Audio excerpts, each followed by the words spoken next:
What if I told you that you don't need to move to another country to become fluent in English? That you could achieve fluency without ever leaving your home? In this video, I'm going to share my story and all the methods I used to become fluent in English right in my home country. I think I want to begin this video by talking a little bit about my background, because I know a lot of you guys here are new on my channel. So I really want you to know my experience with English, why I decided to become fluent in English, and all the different struggles I faced along the way. I'm originally from Russia. I was born in a town, and I only moved to Moscow, the capital of Russia, when I was 17, 18 years old, because I wanted to go to college there. And so I began learning English when I was a little kid. I was probably like 6 or 7 years old, but obviously when I was 6 or 7, I did not want to learn English. Like, my English was obviously not amazing, you know. I was going to a regular school and pretty much I hated English. I can put it this way. And I think only when I turned 15, 16, I was like, I think I understand now why I need English, because I really wanted to go to this university in Moscow, and English was one of the exams that I had to take.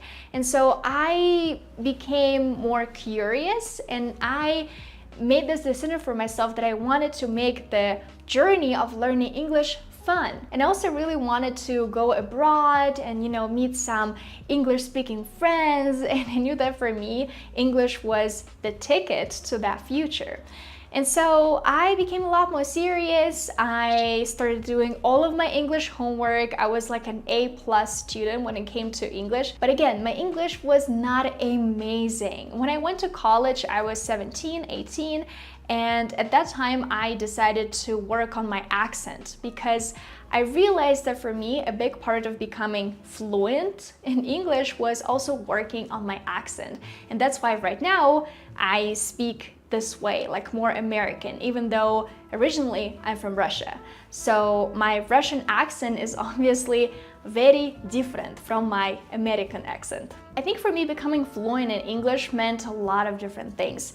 It meant traveling the world. It meant getting a good job. It meant getting a good education and just like living my dream life. I was like really obsessed with English, but I was actually never like obsessed with going to the United States. I just really liked the accent, like the American accent. I was like, oh my God, one day I really want to learn how to speak that way.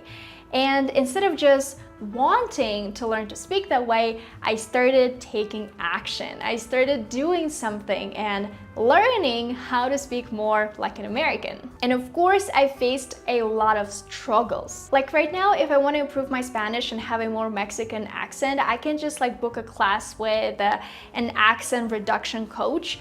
But back then, I didn't have any money. I was a broke college student. So what I did was I found some books on the internet. I started watching a lot of YouTube videos about accent reduction. And that's how I actually improved my accent a lot, because I learned so many different rules. I did a lot of drills just by myself. I was listening to some audio recordings.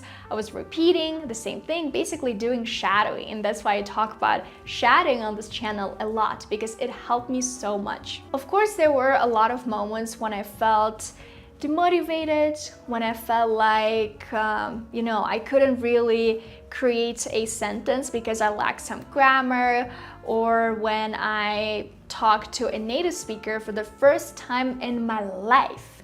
I was probably 19 years old. I was so scared because I was literally like, okay, what do I say? How do I behave? Am I going to understand this person? It was scary. But I think what really kept me going was my motivation, and also I could see the progress I was making because I was making videos of myself.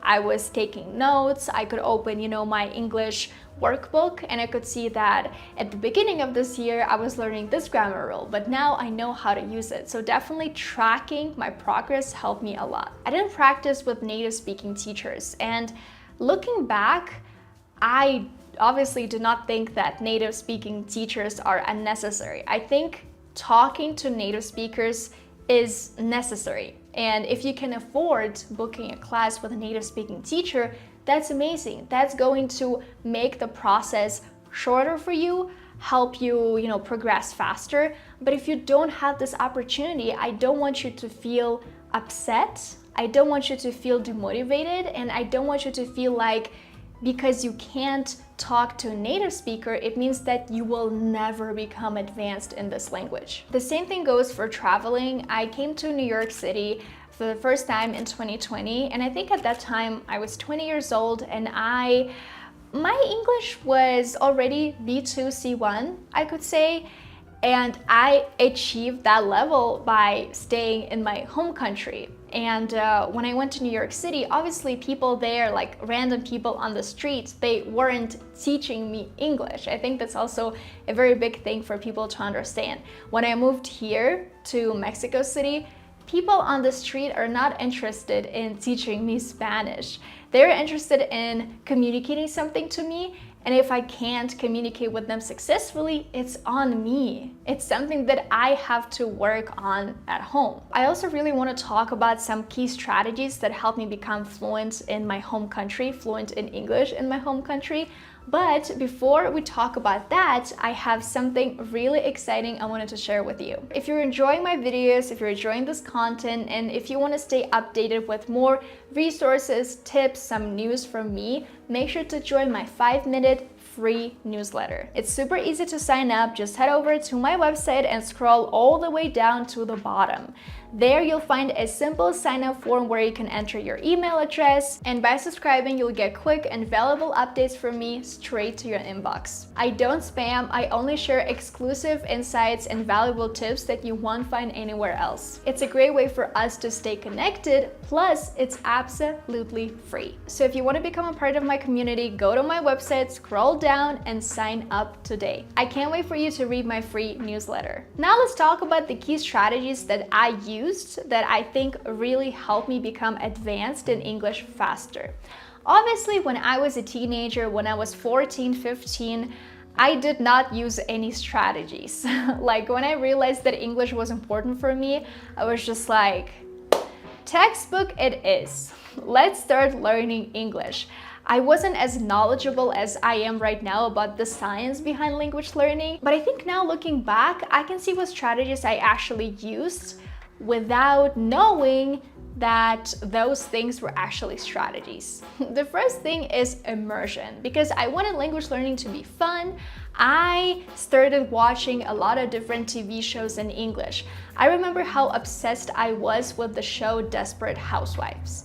I watched all the seasons, all the episodes exclusively in English. And obviously by watching that show, by being an active learner when I was watching that show, I improved my English a lot. Because I was so motivated to move to Moscow and get to that university, I think I was practicing English very consistently.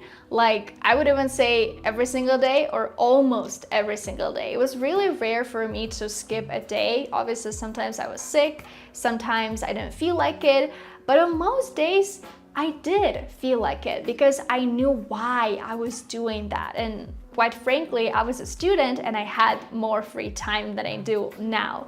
Right now, I understand more how hard it is sometimes to find time when you have a full-time job. For people who have kids, who have a family, obviously it becomes even harder to find the time, but it's still possible. If it's your goal, you absolutely can find the time. It's just I think right now for me to build this consistent practice with learning Spanish, it requires a little bit more of my effort, a little bit more discipline, a little bit more of me telling myself, Veronica, just get up from the couch and go study Spanish. Another strategy that I think helped me a lot is making sure I keep language learning fun, because I think that's something that made me really demotivated when I started learning Chinese in college because it was my major, and I still don't have this passion for Chinese. Like I lost it when I graduated because I was so exhausted. I was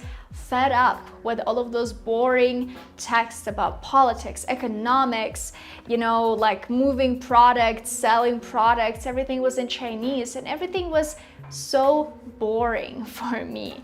And so because of that, Even right now, when I think about Chinese, I don't have this like passion anymore. I don't have this spark when I think about this language. But maybe, you know, in a few years or maybe in a few months, I'll be saying something else. But right now, I do have it with Spanish because I'm creating my routine myself.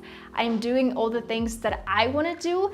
Yes, sometimes those things involve doing boring grammar things, but I still like it because I understand how this grammar will help me create sentences in real life. And I think one more strategy that I only started using later was talking to native speakers, because originally I was absolutely terrified.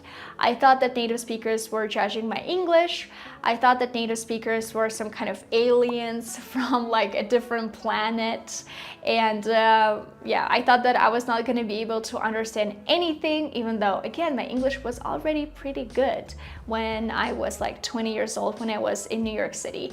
But I was still terrified. I was terrified to go to a grocery store by myself. I was terrified to just like talk to a native speaker in New York City.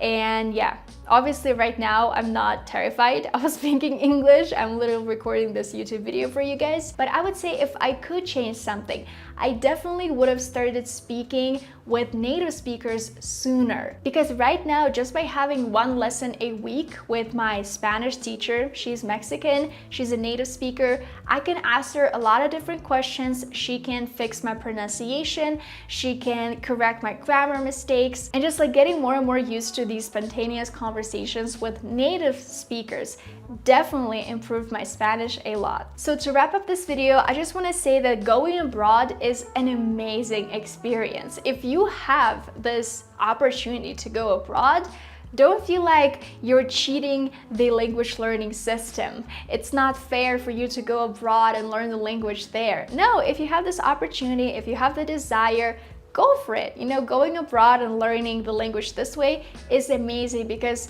for a lot of people, it gives them a lot of motivation. And because you're actually there, you're in those situations where you have to talk to native speakers, you're more likely to be consistent. And obviously, because you're immersed in this environment, a lot of people progress faster. But for those of you guys who don't have this opportunity, or maybe you don't want to go abroad, you absolutely can learn the language by staying in your home country. Whether it's English, whether it's Spanish, German, Japanese, what have you. You can absolutely do it at home. So I really hope you find this video useful. If you did, make sure to give this video a thumbs up and subscribe to my YouTube channel. If you want to discover even more valuable resources that help me go from zero to fluency in English, I have created a full video dedicated to just that topic. So be sure to check it out by clicking right here. Thank you so much for watching, and I'll see you in my next video.